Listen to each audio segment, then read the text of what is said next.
Bonjour, bonsoir, qu'importe, j'espère que vous allez tous très bien. Aujourd'hui on se retrouve dans une nouvelle vidéo comme je vous l'avais promis la semaine dernière pour vous présenter un petit peu toute mon organisation à la fac. On va passer par les fournitures, mes astuces, comment est-ce que personnellement je m'organise. J'espère que ça vous sera utile et sur ce, c'est parti. Avant de commencer cette vidéo, je vous précise juste qu'il y a des fournitures que j'ai achetées non pas pour la rentrée en particulier mais plus pour mon organisation au quotidien. Tout n'est pas exclusivement dû à la rentrée à la fac, il y a aussi ma rentrée en tant que créatrice de contenu que j'ai envie de faire dans les meilleures conditions possibles. Tout ça pour dire que tout n'est pas exclusivement pour la fac, il y en a aussi pour mon usage personnel, donc voilà. Et écoutez, sur ce, je pense qu'on va commencer avec la première partie de cette vidéo, c'est-à-dire les fournitures. Avant d'attaquer avec le gros du gros qui est le sac que je me suis choisi pour la fac qui est absolument magnifique, je tiens juste à vous présenter cette petite mallette qui vient de chez Amazon, donc c'est les Amazon Basics, et dedans c'est pour mettre l'appareil photo. Je l'ai acheté pour la rentrée typiquement parce que je ne sais pas encore comment ça va se passer en MMI. Je suppose qu'on va avoir du matériel qui va nous être fourni bien évidemment, mais je me suis dit qu'au pire des cas je l'aurai pour mon usage personnel, et comme je vais être en alternance et chargée de communication, il est important pour moi que je puisse trimballer mon matériel dans de bonnes conditions. Et certes, j'avais un très beau sac à dos Captain Son, mais clairement, la mallette, c'était quelque chose que je voulais depuis très longtemps pour protéger la caméra avec laquelle je filme. Voilà, ça c'est cool, je suis très contente de l'avoir acheté, elle est immense. Dans la même lignée concernant ma caméra, et ce sera la dernière chose à ce sujet-là, j'ai acheté une batterie sur secteur, donc ça c'est pour pouvoir utiliser ma caméra lorsque je stream. Pour l'instant, c'est un petit peu cafouillé, j'ai pas encore tout le matériel pour, mais j'ai déjà ça, et avec ça, je peux aussi brancher ma caméra sur une batterie externe. C'est vrai que si mes deux batteries que je charge tous les jours sont vides parce que j'ai un gros événement, parce que je tourne toute la journée ou quoi, je pourrais toujours brancher sur secteur. Donc ça a vraiment été un très bon investissement. Et dans la même lignée, j'ai investi dans une deuxième batterie pour mon Canon. La deuxième étant à l'intérieur parce que je suis en train de filmer avec mon Canon. Mais voilà, ça au moins ça va dans mon sac et typiquement ce sont des trucs que je rentabiliserai très rapidement. Pour ceux que ça intéresserait, je mettrai aussi le lien de mon trépied, de ma caméra et un petit peu de tous les petits objets comme ça dans la barre de description. Je mettrai au maximum les trucs que je peux retrouver, comme ça au moins vous aurez pas trop à chercher. Mais je vous mettrai pas tout, je vous mettrai pas toute ma config, mon bureau, etc. Ça viendra dans une prochaine vidéo qui sera sûrement le tour et la présentation de mon setup. Mais voilà, là on se concentre vraiment sur le matériel que je vais très certainement utiliser en fac ou tout du moins en entreprise lorsque je serai en alternance. Et maintenant, attaquons le gros du gros. Ah putain, il est énorme! Il est si lourd. Ah, le sac. Alors, pour la petite histoire, c'est un sac que j'ai repéré il y a à peu près 2 ans et que je voulais absolument. Mais comme il coûte une certaine somme, j'ai quand même décidé d'attendre un petit peu pour l'acheter. Mon entrée à la fac, c'était l'occasion. J'avais pas de sac de cette couleur-là et de cette qualité-là. Donc franchement, je suis plus que très heureuse de l'avoir reçu. Merci maman, parce que c'est elle qui m'a acheté quasiment tout. C'est donc un sac qui vient de la marque singapourienne Charles & Kate, qui fait des sacs qui sont absolument magnifiques, d'excellente qualité, etc. Je vous invite vraiment à aller checker leur site si vous cherchez même un sac à main, un sac de cours, peu importe, ils font tous les modèles, ils en font pour tous les goûts, c'est franchement assez abordable pour la qualité que c'est. Et du coup moi j'ai décidé de leur prendre leur tote bag que j'avais repéré sur TikTok en noir, mais j'ai eu envie, vous le voyez, de le prendre en marron. Parce que j'ai déjà un sac noir et qu'un sac marron je trouve ça beaucoup plus classe. Oh, putain, il est énorme. Il est extrêmement rempli. Voilà la bête, donc c'est un sac qui est modulable. Bon là il déborde un peu parce que j'ai mis toutes les affaires dedans pour plus de praticité, mais évidemment il sera pas aussi rempli tous les jours. Donc c'est un sac qui est modulable, les bords ici se replient, il y a un petit crochet à l'intérieur. Bon là je vais pas le faire parce qu'il est trop rempli pour que je le fasse, mais du coup il peut s'attacher de 2 manières différentes. C'est vraiment un très joli sac, je l'ai reçu en je crois une dizaine de jours, peut-être un peu moins, donc franchement la livraison a été assez rapide pour voir que ça vient de Singapour. Dans mon souvenir le suivi était pas incroyable. Je crois que j'ai eu des nouvelles qu'à partir du 5e ou 6e jour après avoir passé commande. Sachant que c'est une commande quand même qui s'élève à plus de 100 €, je trouvais ça un peu déconné, mais j'ai fini par recevoir la chose. Le service client a été top, ils m'ont rassuré, etc.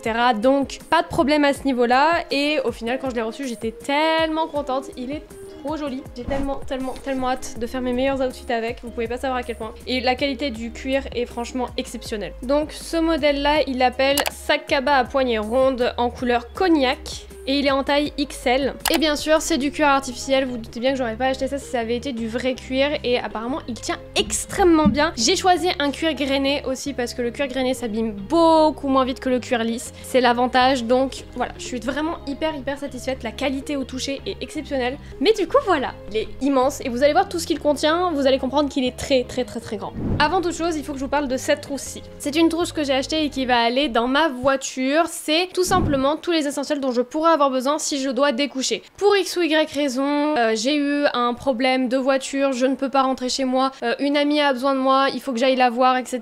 Bref, peu importe, il me tenait énormément à cœur d'avoir des essentiels dans ma voiture. Là, elle n'est pas pleine, mais typiquement, il y aura des miniatures de shampoing, d'après-shampoing, de gel douche, une mini brosse à dents, un mini dentifrice, ce genre de choses. Et là, pour l'instant, tout ce que j'ai pu mettre à l'intérieur, c'est déjà une pince et un chouchou, une bonbonne de shampoing sec, parce que Dieu sait que ça peut me sauver la vie, des lingettes démaquillantes, et également un petit kit de manucure que j'ai depuis des années. Vous allez voir, j'en ai acheté un deuxième. Pour l'instant, il n'y a que ça dedans, mais comme je vous l'ai dit, je vais ajouter tout ce qui est brosse à dents, shampoing, gel douche, tout ce qui est aussi pansement, médicaments, une tablette de pilules aussi, pour au cas où vraiment un jour il y a un problème, je ne peux pas rentrer chez moi ou je dois aller quelque part en urgence, je veux pouvoir partir de chez moi en me disant que j'ai tout ce qu'il faut dans ma voiture, qu'il n'y a pas de soucis, etc. Donc voilà pour cette trousse-ci. Ça fait pas partie de mes fournitures scolaires, mais comme je les ai achetées en même temps, je voulais quand même vous la montrer et faire aussi un petit peu de prévention. C'est hyper important d'avoir ces essentiels sur soi, surtout si vous conduisez. Personnellement, je ne bois pas en soirée, c'est une règle que je me suis fixée, mais si par hasard un jour je suis malade, j'ai chopé un truc, je me suis blessée, peu importe, je veux pouvoir compter sur tous mes essentiels dans ma voiture. Et vraiment, je vous encourage à faire de même, parce que si c'est pas à vous que ça sauve la vie, ce sera à quelqu'un d'autre. Et en plus, ça évite d'avoir à se dire, si vous êtes par exemple en soirée et que vous avez bu un petit peu, ah non, je peux pas rester chez un tel ou un tel parce que j'ai pas mes affaires, etc. Là au moins, vous avez tout ce qu'il vous faut au niveau hygiène, vous êtes tranquille. Bref, passons maintenant à ma deuxième trousse, parce que en fait, j'ai fait la même chose mais en trousse portable dans mon sac. Bon là, elle est un peu lourde parce que je l'ai un peu chargée, mais je pense que je vais retirer des trucs au fur et à mesure de l'année, parce que typiquement il y a des choses dont je vais pas avoir besoin. Vous voyez qu'elle est pleine à craquer. Donc je vous le disais, j'ai acheté un deuxième petit kit avec tout ce qu'il faut pour se couper les ongles, se limer les ongles, parce que c'est un truc qui me reste de quand je me rongeais énormément les cuticules. Mais en gros, si je ne me coupais pas la peau qui dépasse, ou si je coupais pas mon ongle qui était cassé, j'allais me l'arracher et j'allais me faire trop mal. Donc j'ai pris la bonne habitude d'avoir toujours un petit kit à manucure sur moi. Ça peut paraître débile, mais ça m'a sauvé la vie, et ça a sauvé la vie de beaucoup de personnes. Pareil que dans mon autre trousse, j'ai des lingettes démaquillantes au cas où, on sait jamais, je chiale, il y a la fin du monde qui arrive, je veux me démaquiller, bon, bah voilà, je peux. Une lime à ongles, des mouchoirs, une brosse à cheveux rétractable avec un miroir intégré. Si ça va pas sauver ma vie lorsque je vais courir entre la salle de sport et les cours.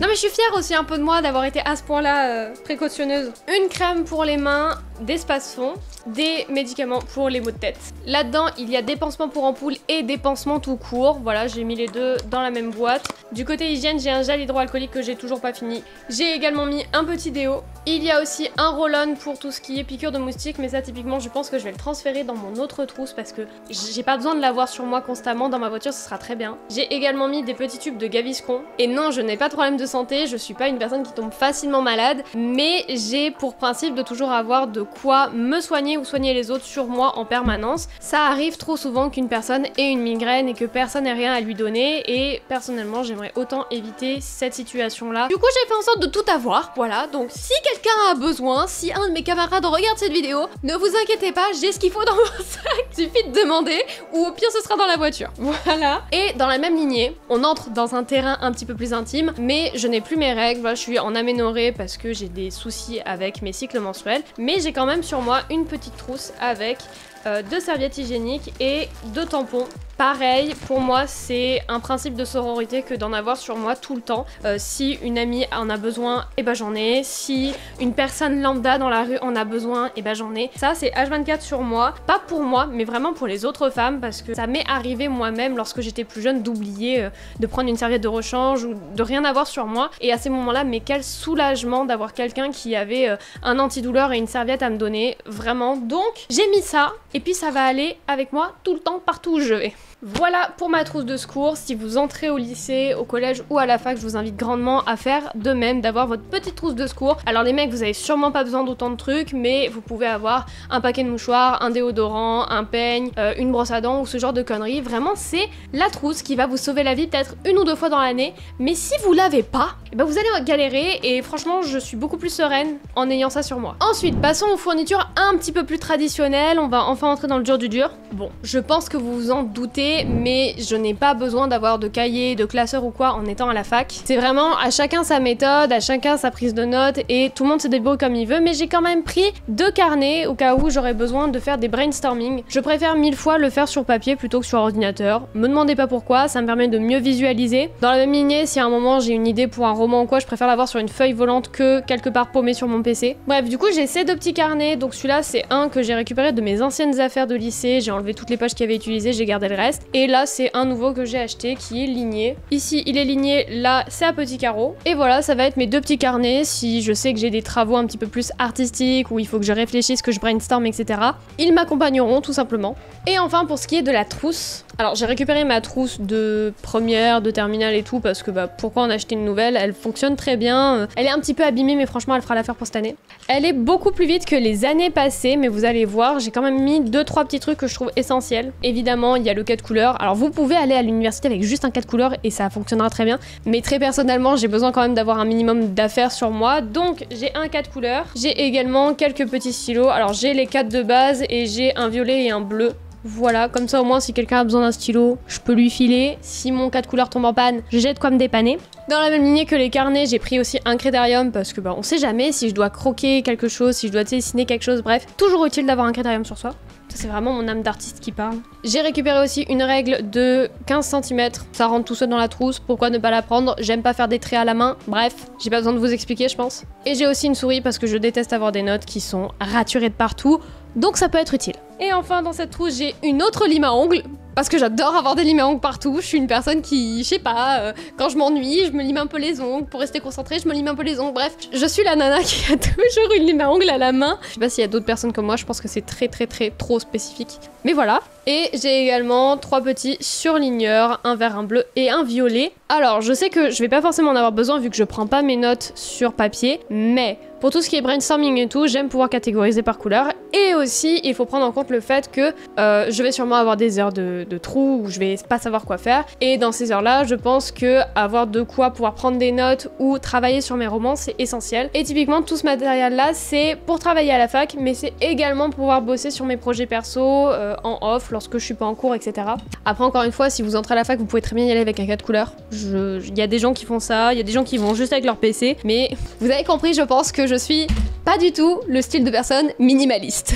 Parlons de PC. Alors pour ceux qui me suivent depuis un petit moment, vous savez que j'avais déjà mon PC portable lorsque j'étais en première et en terminale. Voilà, je prenais la majorité de mes notes dessus parce que c'était plus confortable. J'avais pas de PAI ou quoi que ce soit, j'ai juste fait la demande à mes professeurs et la plupart ont approuvé. Maintenant, c'était dans des contextes un petit peu particuliers, voilà, faut pas se mentir, je pense pas que tout le monde puisse avoir un PC portable au lycée. Mais pour la fac, une chose est sûre, c'est que je suis autorisée à en avoir un. Donc j'ai repris celui que j'avais et je ne l'ai pas changé, ça fait à peine 2 ans que je l'ai, donc je pense que je vais le garder encore 2-3 ans. Il commence déjà un peu à ramer avec le montage vidéo, donc je sais que c'est compliqué, mais j'essaye vraiment d'en prendre soin, de faire souvent de la place dessus, de faire du nettoyage très régulièrement pour pouvoir le faire tenir le maximum de temps. C'est donc un Huawei, c'est le MacBook S14 il me semble, donc c'est un 14 pouces. Il est franchement très bien pour tout ce qui est montage vidéo et tout, il est très performant. Maintenant voilà, les PC quand on fait du montage vidéo dessus, ça s'use extrêmement vite, c'est n'importe quoi,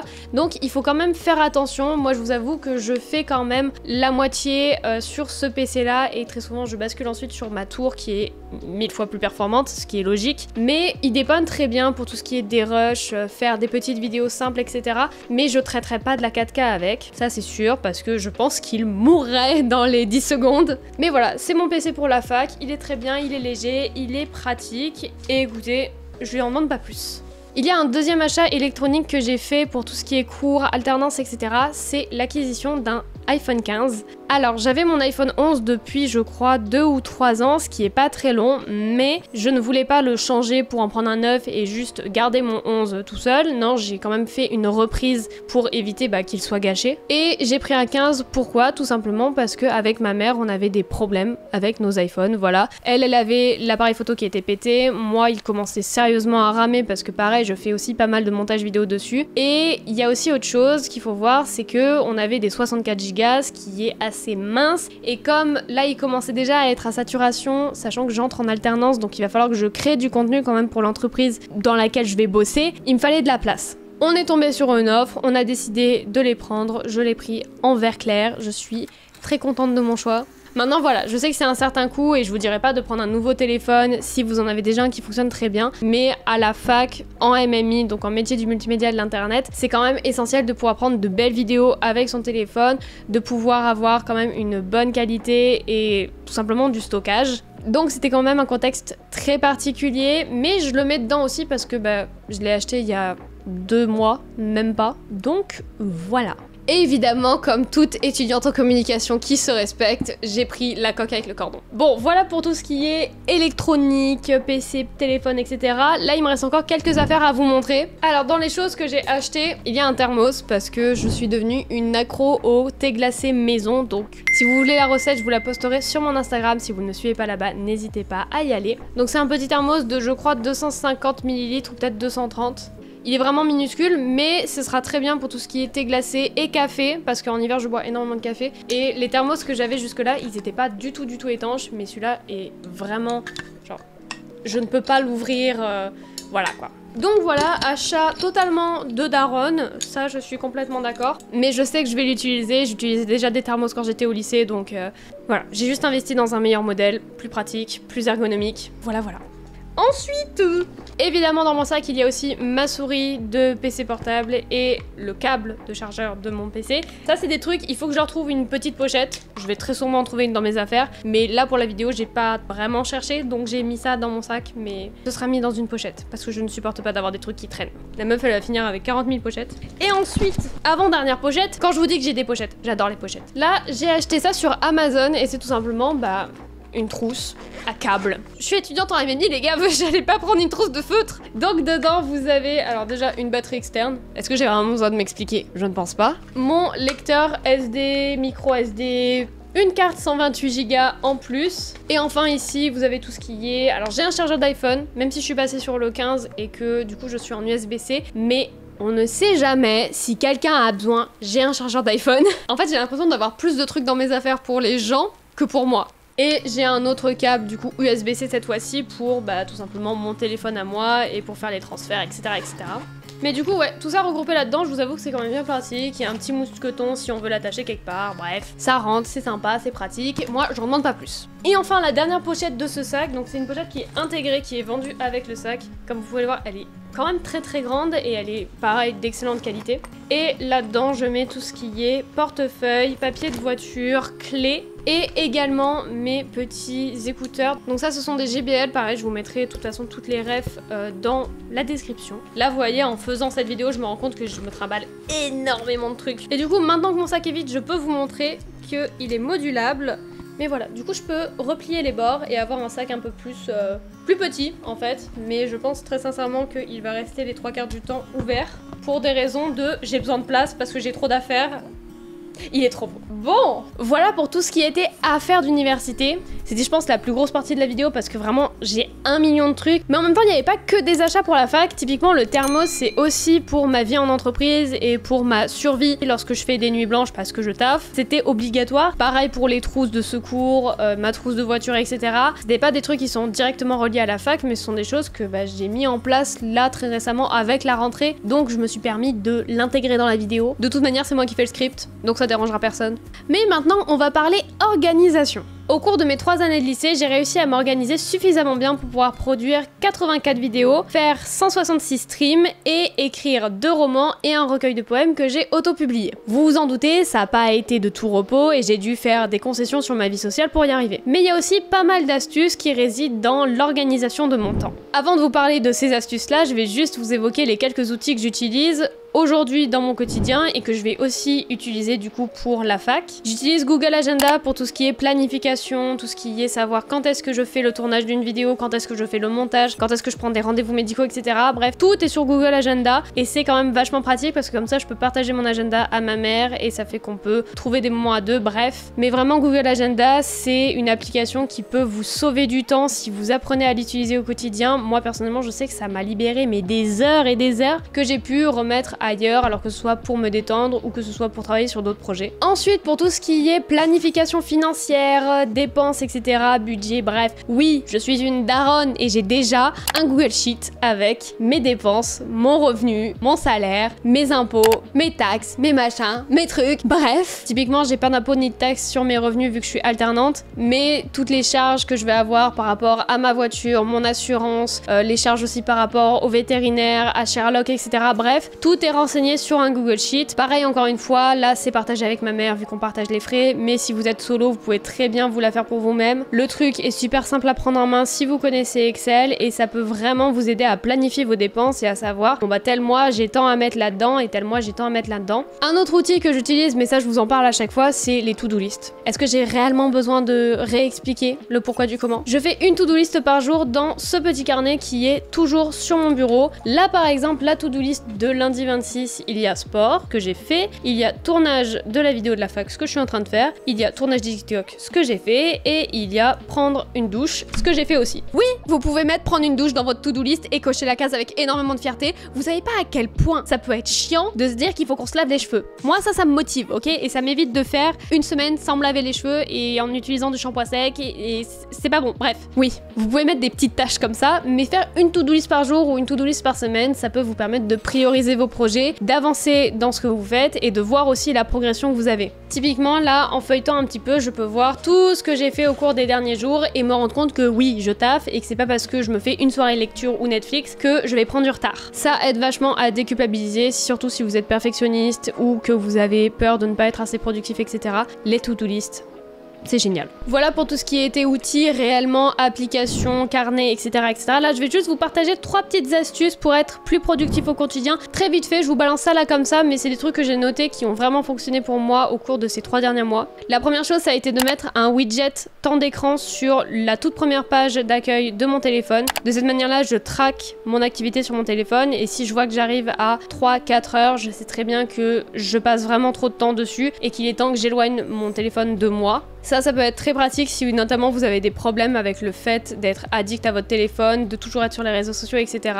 Ça peut être un peu culpabilisant pour certaines personnes, donc il faut faire attention, mais personnellement ça m'a vraiment aidé à réduire mon temps d'écran et à savoir où est-ce que je mettais justement les minutes que je passe sur mon téléphone. Une autre chose qui m'a aidé à être productive ces derniers mois, ça a été de supprimer les distractions sur mon bureau. C'est très simple, mon téléphone il n'est plus admis sur mon bureau, même quand je suis en stream et même quand je dois faire ma story pour dire que je suis en stream, mes viewers vous le diront, à chaque fois je ressors de la pièce pour aller poser mon téléphone autre part pour éviter tout simplement d'aller dessus et de me couper dans mon élan, etc. Surtout si vous avez déjà les applications dont vous avez besoin sur votre PC. Moi je sais que Instagram et TikTok, je vais check parfois sur mon PC, mais je suis pas une consommatrice sur PC. Vraiment, si je dois consommer, c'est sur mon téléphone et le fait de ne pas l'avoir avec moi, ça m'empêche tout simplement d'être distraite et de me dire ah je vais faire une pause TikTok et au final de perdre 30 minutes ou 1 heure de mon temps. Et enfin, troisième petit truc pour la productivité, c'est l'astuce des 5 minutes. Donc si vous avez du mal à vous mettre à quelque chose, mettez un timer de 5 minutes et essayez de le faire. Je vais pas vous expliquer tout le pourquoi du comment parce que ce serait beaucoup trop long et que cette vidéo est déjà extrêmement longue à mon avis. Mais en gros, lorsqu'on a des tâches qui sont compliquées à faire, c'est plus souvent qu'on a du mal à s'y mettre et non pas à le faire une fois qu'on est dedans. Typiquement, personnellement, il est toujours extrêmement compliqué pour moi de me mettre à écrire parce que j'ai l'impression de pas trouver le temps, j'ai pas envie, etc.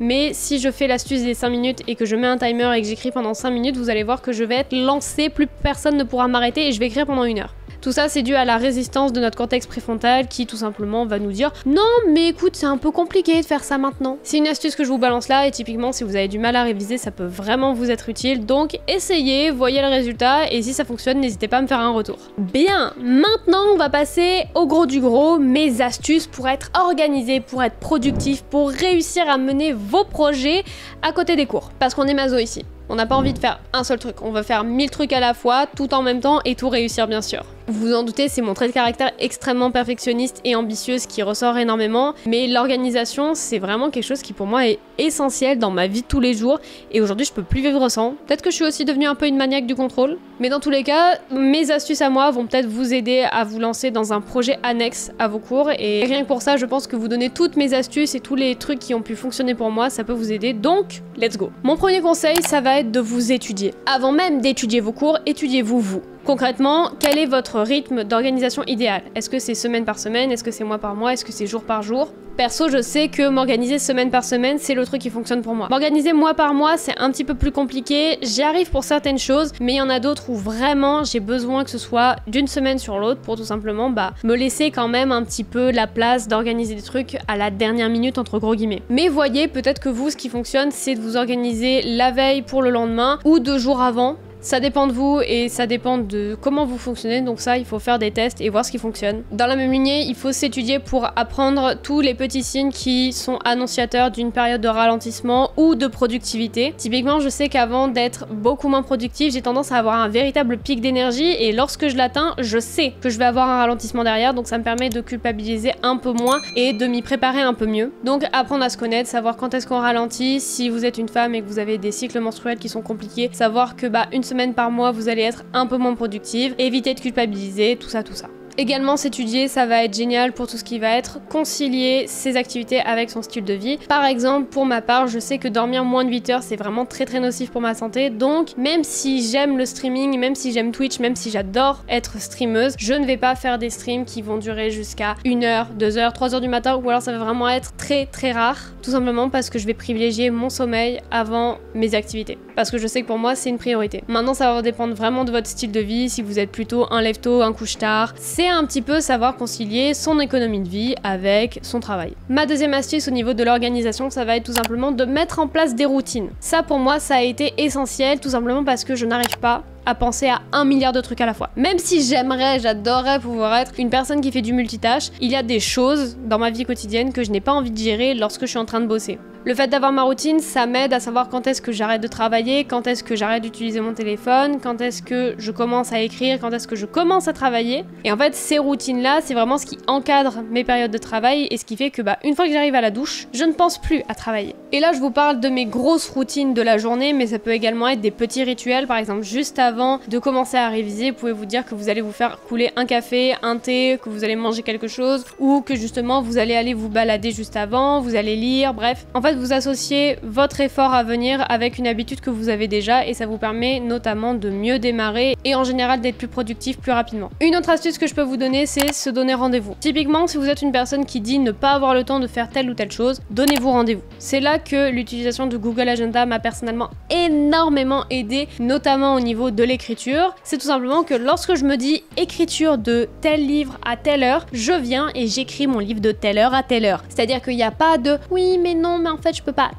Non, tu viens, tu poses tes fesses sur ta chaise et tu vas écrire, tu révises, tu fais ton sport. Bref, tu te donnes rendez-vous avec toi-même pour faire ce qui importe pour toi. L'avant-dernier conseil que je peux vous donner, c'est celui de vous adapter. Alors je sais, c'est compliqué, c'est assez frustrant souvent parce que lorsqu'on a tout planifié bien comme il faut, s'adapter, ça demande vraiment un gros effort. Mais vous pouvez très bien prévoir un petit peu ces moments d'adaptation pour qu'ils se passent un petit peu mieux. Par exemple, si un professeur n'est pas là et que vous avez 1 heure de perm, le fait d'avoir peut-être un livre avec vous ou vos notes ou quelque chose dans ce style, ça va vous permettre de prendre de l'avance. Vous pouvez toujours tirer profit d'une situation que vous n'avez pas planifiée, c'est toujours possible. Il faut juste trouver la bonne manière de le faire. Si vous êtes comme moi, que vous avez votre PC portable avec vous, vous pouvez très bien mettre tous vos projets sur un drive de manière à pouvoir y accéder n'importe où. Et de cette manière-là, si un jour il vous arrive, je sais pas moi, une galère, vous êtes coincé dans un train, vous êtes coincé dans les embouteillages, votre prof est pas là, bref, peu importe, vous avez accès à vos projets, vous pouvez avancer dessus en attendant que la situation se débloque. Et avant de passer à la dernière astuce, il faut quand même que je vous rappelle que les imprévus arrivent. Qu'on les veuille ou qu'on ne les veuille pas, on ne peut pas les planifier et c'est important d'apprendre à s'adapter pour éviter d'en souffrir. Quand on organise sa journée au millimètre près, je peux vous dire que c'est extrêmement frustrant les premières fois de voir que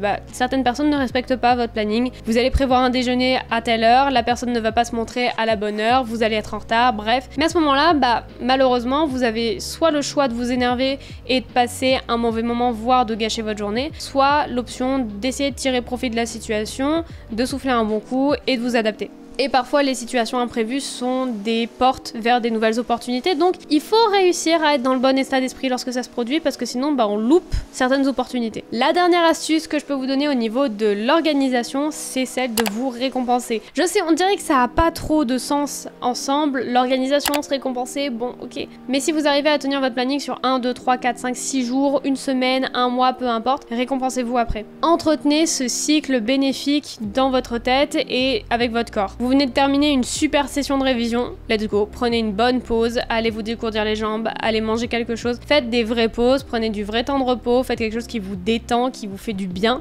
Accordez-vous vraiment des récompenses à chaque fois que vous avez une petite victoire et de cette manière-là, vous allez tout simplement vous encourager à continuer à être organisé et à être productif. On faisait ça quand on était au primaire, lorsqu'on avait des bons points parce qu'on avait bien fait nos devoirs, parce qu'on avait bien fait un exercice ou quoi. Et bah continuons à le faire lorsqu'on est étudiant ou adulte en s'offrant des petits moments de plaisir après des dures sessions de travail. Voilà pour cette vidéo, j'espère qu'elle vous aura plu. Avant de vous quitter, je tiens juste à vous préciser une petite chose. Pour cette vidéo précisément, j'ai décidé de vous mettre à disposition des templates digitales que vous pouvez soit utiliser sur votre téléphone, votre tablette, votre PC, soit imprimer pour pouvoir faire vos to-do list, votre weekly planner, votre liste d'habitudes à tenir, bref. Je vous ai mis tout ça dans le premier lien de la description, donc si ça vous intéresse, n'hésitez pas à aller jeter un coup d'œil. J'espère que ça pourra vous aider à rester un peu mieux organisé, et si vous les utilisez, n'hésitez pas à me faire un retour sur mes réseaux sociaux. Merci en tout cas d'être resté jusqu'à la fin de cette vidéo, j'espère que votre rentrée se passera bien, j'espère que la mienne se passera bien. En tout cas, je tiens aussi à dire bienvenue à tous les nouveaux abonnés, parce que je vois que vous êtes de plus en plus nombreux chaque jour, et ça me fait vraiment très plaisir. À l'heure où je vous parle, on approche doucement des 1000, donc merci pour ça, et vous verrez que j'aurai une petite vidéo un petit peu particulière à vous proposer lorsqu'on aura atteint ce chiffre. Bref, n'oubliez pas de venir me rejoindre comme d'habitude sur mes différents réseaux sociaux pour avoir tout le panel de contenu que je peux proposer. Et sur ce, bah écoutez, je vous souhaite à tous une très bonne journée ou une très bonne soirée. N'oubliez pas que vous êtes unique, prenez soin de vous et prenez soin des autres et on se retrouve très bientôt.